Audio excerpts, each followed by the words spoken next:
आज का एग्जाम कैसा रहा, इस पर ये वीडियो, एक कंबाइंड वीडियो करने वाला हूँ। मैं इसमें ये बिल्कुल नहीं बताने वाला हूँ कि कौन कौन से प्रश्न आए, पर ये जरूर बताऊंगा किस किस सब्जेक्ट में कैसे कितने मुश्किल प्रश्न आए और किस चैप्टर से कितने प्रश्न आए। मैं मैथ्स के भी बताऊंगा, रीजनिंग के भी बताऊंगा, जीएस के भी बताऊंगा, और उस आधार पर यह भी तुलना करूंगा कि अगर आपके आरडब्ल्यू के मॉक टेस्ट में कितना स्कोर, जितना स्कोर आता था, क्या उससे कम आएगा यहाँ या ज्यादा आएगा। साथ में ये भी बताऊंगा कि आरपीएफ एसआई के मुकाबले ये पेपर कितना मुश्किल है, कितना आसान है।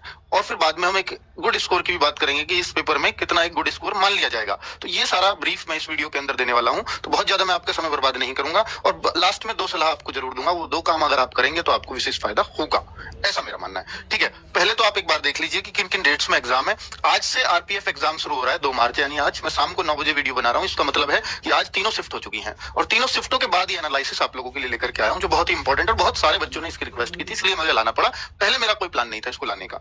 ठीक है, 3, 4, 5, 6, 7 मार्च ये सब इन डेट्स में एग्जाम होगा। सिर्फ यही डेट्स हैं जिनमें एग्जाम होना है। 2 से 20 मार्च आपको बताया गया था, तो 2 से 18 मार्च ही यहाँ पर दिखाई दे रहा है। ठीक है, अब मैं आपको ये दिखा रहा हूँ, इस एक स्क्रीनशॉट ले लीजिएगा इसका, इससे आपको बहुत कुछ आइडिया हो जाएगा। मैं एक बार 1 सेकंड के लिए हट जाता हूँ। ठीक है, मैं हट गया। अब आप इस पे एक स्क्रीनशॉट आपने ले लिया होगा या ले लेंगे बाद में, मुझे रोक के वीडियो को वो आपको आता है। तो भाई मैं आपको मैथ्स के भी इसमें बता रहा हूँ, रीजनिंग के भी इसमें बता रहा हूँ और जीएस के भी, किस चैप्टर से कितने कितने क्वेश्चन आए हैं। तो ये बहुत मेहनत करके बनाया गया होगा, बहुत सारे बच्चों से बात करके बनाया गया है। इसमें मैं आपको कोई क्वेश्चन नहीं बता रहा हूँ, पर एक आइडिया दे रहा हूँ। एक तो ये है कि बच्चे को ये डाउट है कि क्या पेपर मिक्स तो नहीं आ रहा है। जी बिल्कुल भी मिक्स नहीं आ रहा है। आपको आपका मैथ्स अलग पोर्सन है, रीजनिंग अलग पोर्सन है, जीएस अलग पोर्सन है, उसमें कोई डाउट नहीं है। और मैंने आपको बताया कि अगर आपको समय की कमी पड़ती है तो आप सबसे पहले रीजनिंग करें, बीच में जीएस करें और लास्ट में मैथ करें। तो आपकी जो समय की कमी कहीं पड़ती होगी वो काफी हद तक संतुलित हो जाएगी। मान लीजिए आपको टाइम शॉर्ट पड़ता है 5-7 मिनट, तो ये 5-7 मिनट ऐसे मैनेज किए जा सकते हैं अगर इस क्रम को आप कर दो। और इस क्रम में आप मॉक टेस्ट करके देख लेना, आपको विशेष फायदा होगा। अगर आपके सिर्फ 5-7 कम पड़ते हैं, आप कोई कहे मेरे को तो आधा ही घंटा कम पड़ता है, तो भाई कोई भी क्रम उसको, मतलब क्रम बदलने से फिर वो आधा घंटा तो कम नहीं हो सकता, वो आपकी प्रैक्टिस की कमी है। ठीक है, चलो, तो अगर मैं देखूं कि भाई यह नंबर सिस्टम है, तो 2 से 3 प्रश्न नंबर सिस्टम से क्वेश्चन आए हैं। और किन किन चैप्टर से, एक बार मैथ्स की बात कर लेते हैं। एलसीएम एचसीएफ से भी 1-2 प्रश्न है। 1-2 प्रश्न इसलिए कह रहा हूं 1 से 2, क्योंकि किसी शिफ्ट में 1 है, किसी में 2 है, क्योंकि 3 शिफ्टों का एनालिसिस है। सिंप्लीफिकेशन में 3 क्वेश्चन सभी शिफ्टों में आ रहे हैं। ठीक है, एक आदमी किसी के में आए हो तो भाई 3 है, 2 में आए हो तो मैंने 3 लिख दिए होंगे, तो बुरा मत मानना। तो एवरेज 2 क्वेश्चन, हाँ इसमें भी कोई शिफ्ट कह रहे हैं कि 4 क्वेश्चन तक भी एवरेज में है। ठीक है, ratio and proportion 2 question, age से 1 क्वेश्चन, परसेंटेज से 2 से 3 प्रश्न। ऐसा हो जाता है कई बार कि एज का कोई प्रश्न उसमें एवरेज लग गया तो वो एवरेज में इसको गिन देगा, तो एवरेज के फिर उसने 3 मान लिए, एज का गिना ही नहीं।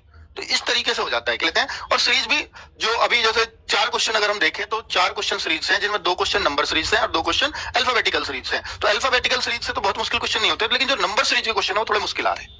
ठीक है, नंबर सीरीज उतनी आसान नहीं आ रही है, ये आपको मानना होगा। कोडिंग डिकोडिंग के 4-5 क्वेश्चन है, वर्ड फॉर्मेशन का 1 क्वेश्चन है, missing number 1 question, Venn diagram 1 question, और ये आपका कथन निष्कर्ष, स्टेटमेंट एंड कंक्लूजन जो होता है वो 2 से 3 प्रश्न जोड़ूंगा तो ये 50 नहीं बैठेगा। ये हो सकता है 40 क्वेश्चनों का ही मैं आइडिया दे रहा हूं आपको, क्योंकि 40 तक का ही आइडिया बच्चे दे पा रहे हैं। ठीक है, चलिए, तो मैं बिल्कुल भी अपने पास से कुछ भी एड ऑन करके नहीं लाया हूं, जो भी बच्चों ने बताया है उनसे बात हुई है जिनका आज एग्जाम हुआ, तो उस हिसाब से है। पॉलिटी के 7 से 8 क्वेश्चन है, हिस्ट्री के 6 से 7 क्वेश्चन है, ज्योग्राफी भी यानी करीब करीब एक ही आ रही है, इकोनॉमिक्स के भी 5 से 6 क्वेश्चन है, स्टैटिक जीके के 5 से 6 क्वेश्चन है, करंट अफेयर्स 12 से 14 क्वेश्चन। देखिए करंट अफेयर्स बहुत मायने क्वेश्चन है, करंट अफेयर्स 12 से 14 क्वेश्चन। देखिए करंट अफेयर्स बहुत मायने रख रहा है।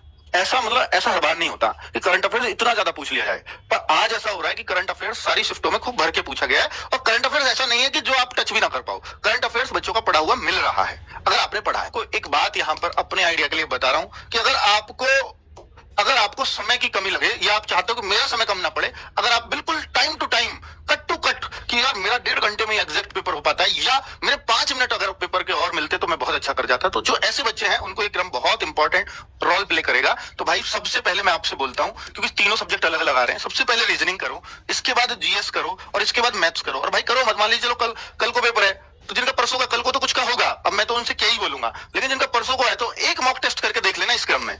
अगर आपका 5-7 मिनट कम पड़ता होगा तो 100% वो मैनेज हो जाए, अच्छा क्यों ना हो। ठीक है, आज के पेपर में अगर मैं ओवरऑल अब इससे कंपैरिजन करूंगा कि आरडब्ल्यू के मॉक के कंपैरिजन में एग्जाम कैसा था आज का, तो आरडब्ल्यू के बच्चों ने बताया कि जो आरडब्ल्यू के लास्ट के 2 मॉक थे वो काफी आसान थे। मतलब पहले जो थे वो तो मुश्किल होते थे, आज का पेपर उनके मुकाबले मैथ रीजनिंग काफी आसान है। जो आरडब्ल्यू के पहले मॉक होते थे उनसे मैथ रीजनिंग आसान है। लास्ट के जैसे 2 मॉक हुए हैं उनके जैसी ही मैथ रीजनिंग है। अगर आरपीएफ एसआई की तुलना में मैथ रीजनिंग बताओ तो आरपीएफ की एसआई की तुलना में बच्चों ने बोला है मैथ रीजनिंग लगभग वही है, 19-20 का फर्क है, यानी उससे थोड़े से आसान तो हुए हैं पर बहुत ज्यादा अंतर नहीं है। एसआई से मुश्किल बिल्कुल नहीं है, एसआई जैसे है या उससे थोड़े बहुत आसानी है। ठीक है, अगर आपने एसआई का एग्जाम दिया तो मैंने इन दोनों से कंपैरिजन करके आपको बता दिया है कि आरडब्ल्यूए के मॉक से आसान है।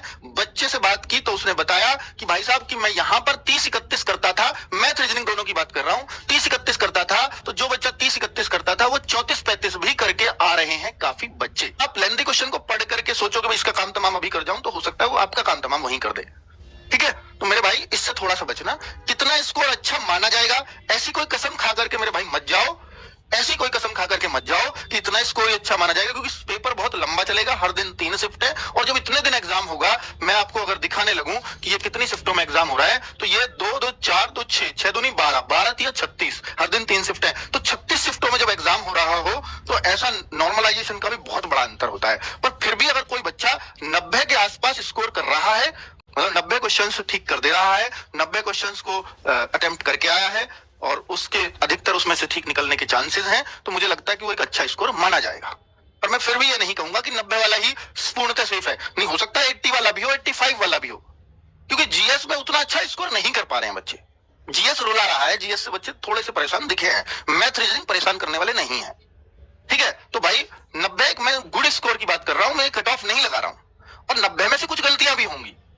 ठीक है, 90 करिए सही किए और आपने 10-15 गलत भी तो करे हैं, फिर वो भी मैनेज होंगे उसमें से। तो मैं आपको ये बोल के चल रहा हूं कि ये 90 को आप कट ऑफ मत मानना, हो सकता है 80 वाला भी बिल्कुल सेफ हो, पाट पीट के 80 जिसके बैठ रहे हो। तो अभी इस बात का अंदाजा, जब तक पेपर हमारे हाथ में ना हो, इसका अंदाजा लगाना बहुत मुश्किल है। कोशिश करना कि अपना पेपर बेस्ट करके आओ। थैंक यू वेरी मच, नमस्कार।